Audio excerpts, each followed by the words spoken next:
Hello hi. അപ്പോൾ ഇതൊരു കുഞ്ഞു വീഡിയോ ആണ്. അപ്പോൾ വേറൊന്നുമല്ല, നമ്മുടെ ടൊമാറ്റോ അത്യാവശ്യം ഇച്ചിരി നല്ല രീതിയിൽ വളർന്നിട്ടുണ്ട്.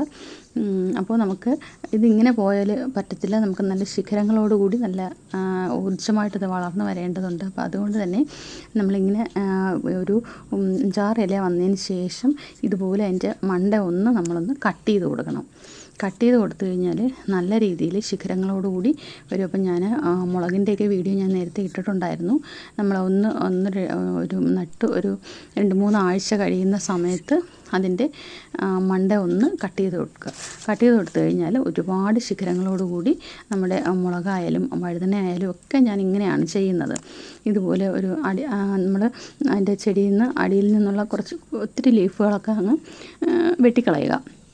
അപ്പോൾ ഇതിപ്പോൾ കായൊക്കെ വരാറായി നിൽക്കുകയാണ്. ഇനിയിപ്പോൾ ഒരു 2 ആഴ്ചയുടെ കഴിയുമ്പോൾ പൂവോടുകൂടി നമുക്ക് അടുത്ത മുളകൾ വരുന്നതായിരിക്കും. അപ്പോൾ ഇങ്ങനെ ഒന്ന് കട്ട് ചെയ്ത് കൊടുക്കുക. 5-6 ലീഫ് വെച്ചതിന് ശേഷം കട്ട് ചെയ്ത് മാറ്റുക. അപ്പോൾ നല്ല രീതിയിൽ നമുക്ക് ഫലം കിട്ടും. ഇനി നമ്മൾ കട്ട് ചെയ്ത ആ ഒരു മണ്ട കട്ട് ചെയ്തിട്ടില്ലേ, അത് ഞാൻ സാധാരണ അങ്ങനെ കളയാറില്ല. അത് നമ്മളിതുപോലെ ചെറിയ ബോട്ടിൽ ഇങ്ങനെ നിറച്ച് വെച്ചിട്ടുണ്ട് മണ്ണ്.